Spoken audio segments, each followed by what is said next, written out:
Hello student, good morning. Wish you very very आप लोगों का ये समर वेकेशन, जैसा कि आप लोगों का समर वेकेशन अच्छा गया होगा। कल से स्कूल ओपन होने वाला है, बट हम पढ़ाई को कंटिन्यू करते हुए कुछ चीज़ों को डिस्कस करते हैं जो कि आपकी ड्यूटी सेकेंड में आने वाला है और कहीं ना कहीं ये आपके लिए महत्वपूर्ण और इम्पोर्टेंट होने वाला है।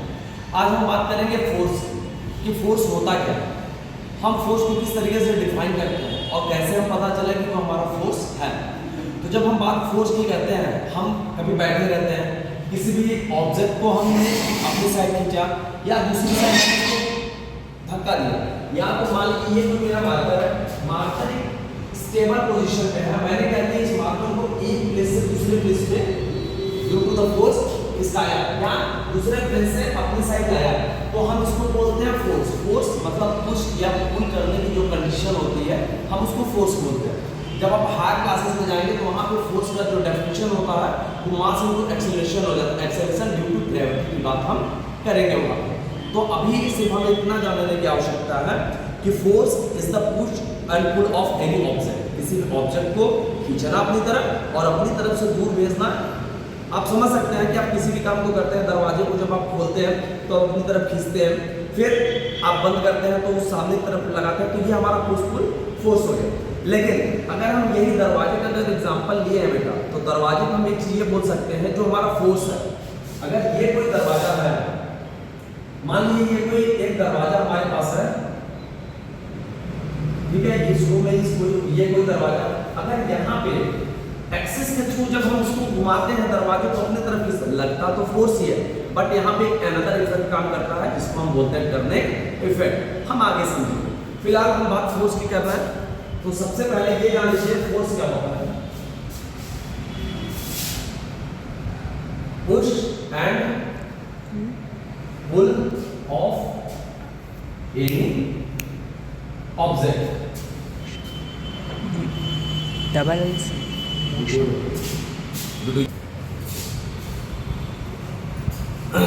चलिए, push and pull of any object.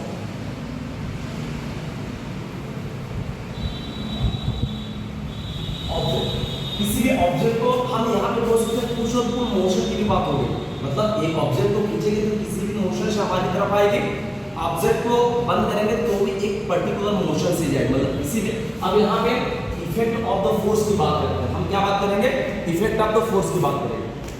Different type के इफेक्ट्स होते हैं, जैसे अगर हम मैच खेलते हैं, क्रिकेट खेलते हैं, तो बेसिकली देखते हैं एक कैचर बॉल को कैच करके अपनी साइड खींचता है।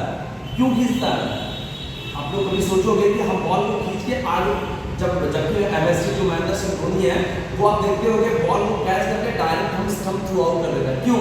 क्योंकि उसका ये मानना है कि जितनी साइड हम बॉल को खींचेंगे उतना मेरा टाइम टेकन जाएगा, तो हम डायरेक्ट थ्रू आउट कर दें या उसको आउट कर दें। लेकिन खींचने के पीछे, बॉल को अपनी साइड पुल करने के पीछे एक फिजिक्स ये है कि जब हम बॉल आती है तो उसका एक अपना एक्सेलरेशन होता है, अपना एक स्पीड होता है जो बहुत तेजी से आती है। जब हम हाथ को पीछे की तरफ खींचते हैं तो उसका एक मोमेंटम क्रिएट होता है कि बॉल के स्पीड को मोमेंटम के थ्रू उसको कंट्रोल करना है, इसलिए हम हाथ को पीछे खींचते हैं। मतलब हम वहाँ पे मूवमेंट वाली ऑब्जेक्ट को स्टॉप पोजीशन में ला रहे हैं। या कोई कार होती है, जब कार चलती है तो हम उसको स्टॉप करते हैं, रोक देते हैं, ब्रेक लगा देते हैं, तो यहाँ पे भी हम फोर्स ऑफ द इफेक्ट जिसमें स्टॉप ऑफ द मोशन बोलते हैं।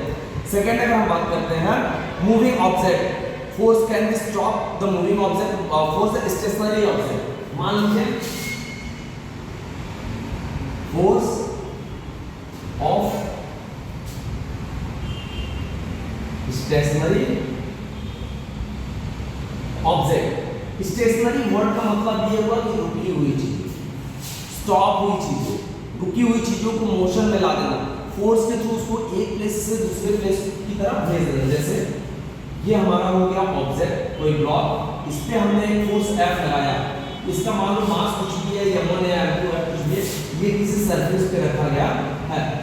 ड्यू टू द फोर्स हमने इसको यहाँ से मूव आउट करा के यहाँ पे स्टेबल करा दिया, तो इसके स्टेशनरी ऑब्जेक्ट, ये हमारा स्टेशनरी ऑब्जेक्ट है, फोर्स लगा के उसको एक दूसरे डायरेक्शन में भेज देना। सेकेंड बात आती है stop of the moving object. जब हम किसी भी अपोजिट डायरेक्शन में, मोशन के अपोजिट डायरेक्शन में कोई भी सिखाते हैं। जैसे हम आपके साथ दौड़ते हुए और आप रैंडम हाथ लगा के मुझे रोको, या मेरे साथ आप दौड़ते हुए आके हमें स्टॉप करें, तो एक अपोजिट डायरेक्शन में जो फोर्स लगता है उसी को हम बोलते हैं moving of the moving object या stop of the moving object. Second बात करेंगे, force can change the shape and object. Force हमारा ऑब्जेक्ट के शेप को भी चेंज करता है। जैसे आप लोग बैठे रहते हो, अगर बॉल है, स्पंजी बॉल है, स्पंजी बॉल हम उसको दबाते तो हैं शेप, लेकिन वो फिर हमारा सेम हो जाता है। लेकिन आप लोग देखोगे मिट्टी के बर्तन बनते हैं ना, मिट्टी के बर्तन में हम एक फोर्स लगाते हैं, फोर्स लगा के मिट्टी के बर्तन तोड़ ही देते हैं। या कोई गीली मिट्टी है, एक स्ट्रक्चर बना है, छोटा भाई या छोटी बहन है, कोई स्ट्रक्चर बना है, या पापा कोई गीली मिट्टी का सामान ले जाए, आप लोग क्या करते उसको गिरा देते। तो ये कहेंगे उसके शेप और साइज को चेंज कर दिया। आप मिट्टी लेके आते हैं, मिट्टी से आप एक प्रॉपर घर बना लेते हैं, प्रॉपर एक गाड़ी बना लेते हैं जो बचपन में खेला जाता है। आप क्ले लेके आते हैं, क्ले से और डिफरेंट चीजें कर देते हैं। मतलब उसके एक फोर्स लगा के अगर हम आप लोगों के मुंह पर थप्पड़ मारते हैं तो आप लोगों का शेप थोड़े समय के लिए चेंज हो जाता है। हो जाता है कि नहीं हो जाता है? बिल्कुल होता है। यही शेप चेंज कर देना, मतलब हम फोर्स लगाएं जिससे हमारे आकार में परिवर्तन हो जाए, हमारे आकार में चेंज हो जाए, उसके साइज में चेंज हो जाए। रबड़ बैंड है, कुछ लोग खींचते, अरे जो छोटी सी स्प्रिंग आती है देखा है ना, जब हम उसको खींचते हैं तो एक समय बाद कोई शरारती बच्चा होता है उसको एकदम सीधा कर देता है। बात समझ में? वो होता है हमारा force can change speed, shape and size. Direction of the motion की बात करते हैं। फिफ्थ पॉइंट हम ये बात करते हैं डायरेक्शन ऑफ द मोशन। अगर हम डायरेक्शन ऑफ द मोशन की बात करते हैं, जितने भी लड़के हैं या इनफैक्ट जो भी गर्ल्स हैं, जो हमारी गर्ल्स प्यारी स्टूडेंट हैं, बच्चियां हैं, वो सब क्रिकेट खेलती हैं, बॉल हमारा आता है तो हम इस तरीके से खड़े होते हैं, फिर हम बॉल हमारी सीधे आ रही है, इन स्विंग आ रही है, आउट स्विंग आ रही है, तो हम इस तरीके से उसको करते हैं, तो बॉल हमारी सीधे जानी चाहिए, लेकिन हम क्या करते हैं ड्यू टू द डायरेक्शन हम उसको एक पोजीशन से दूसरे पोजीशन में सेक्शन लगा देते हैं या फोर लगा देते हैं। तो ये इतनी टॉपिक क्लियर आपके पास हो गई। अगर हम इसके फोर्स के यूनिट की बात करते हैं बेटा, उसकी जो एसआई यूनिट होती है, एसआई यूनिट इसकी न्यूटन होती है। बात ये है तो बच्चा जिसको हम कैपिटल एन से डिनोट करते हैं, और एम्पियर्स यूनिट, जैसा कि हमने आप लोगों को बताया था कि 4 टाइप की यूनिट होती है। पहला एसआई यूनिट होती है जिसको इंटरनेशनल सिस्टम यूनिट बोलते हैं। सेकंड एम्पियर्स यूनिट होती है जिसको मास किलोग्राम सेकंड बोलते हैं। थर्ड हमारा होता है सीजीएस यूनिट होती है जिसको सेंटीमीटर ग्राम सेकंड की बात करते हैं। और फोर्थ हमारा होता है आपका एफपीएस जिसको फुट पाउंड और सेकंड में मेजर करते हैं। तो ये एसआई हो गया हमारे पास।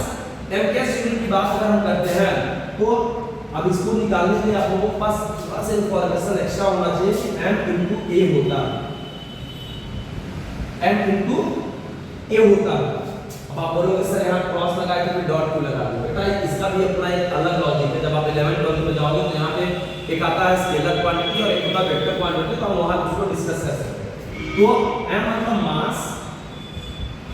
अगर हम बात एक्सीलरेशन की करते हैं तो हम यहाँ पे बता देना, कुछ बच्चों को नहीं पता होगा, a मतलब एक्सीलरेशन होता है, एक्सीलरेशन ड्यू टू ग्रेविटी। कुछ लोगों को एक्सीलरेशन मतलब नहीं पता होगा, तो हम यहीं पे बता दे रहे हैं डिस्प्लेसमेंट अपॉन टाइम। नहीं, एक्सीलरेशन हमारा मतलब velocity upon time, sorry, velocity upon time, ठीक है, velocity upon time, velocity upon time होता है। तो यहाँ पे बात वेलोसिटी की हो गई v, अब देखिए वेलोसिटी की यूनिट क्या होती है, वेलोसिटी v इक्वल टू होता है डिस्प्लेसमेंट अपॉन टाइम। अब यहाँ पे जब हम रखेंगे वेलोसिटी इक्वल टू, ये हम आप लोगों को बता रहे, अगर मान लो हमें यूनिट नहीं याद हो तो यूनिट किस तरीके से निकाल सकते हैं। इसको हम लिख देंगे डिस्प्लेसमेंट अपॉन टाइम, और नीचे टाइम तो वही है, अरे मैथ वाले बच्चे तो सब तेज होंगे, सबको पता होगा। अब टाइम को मल्टीप्लाई, अच्छा displacement that means length, length मतलब उसकी यूनिट मीटर, जितने भी लेंथ की बात करेंगे हर की यूनिट हमारा मीटर होगा, तो इसका हो जाएगा मीटर m, टाइम और टाइम स्क्वायर, और मास का होता है केजी, इसका हो जाएगा एम्पियर्स यूनिट केजी मीटर पर सेकेंड स्क्वायर। बात क्लियर हुआ? तो इस तरीके से हम यूनिट को भी मेजर कर सकते हैं। अभी आप लोग जब क्लासेस कंटिन्यू होगी तो हम आप लोगों को बताएंगे कितने टाइप की हमारी क्वांटिटी होती है, फंडामेंटल क्वांटिटी क्या होती है या डिराइव्ड क्वांटिटी क्या होती है, फंडामेंटल से डिराइव्ड क्वांटिटी कैसे निकालते हैं, फंडामेंटल यूनिट से डिराइव्ड यूनिट कैसे निकालते हैं। चलिए मिलते हैं आप लोगों को फिर कल क्लास में। Thank you.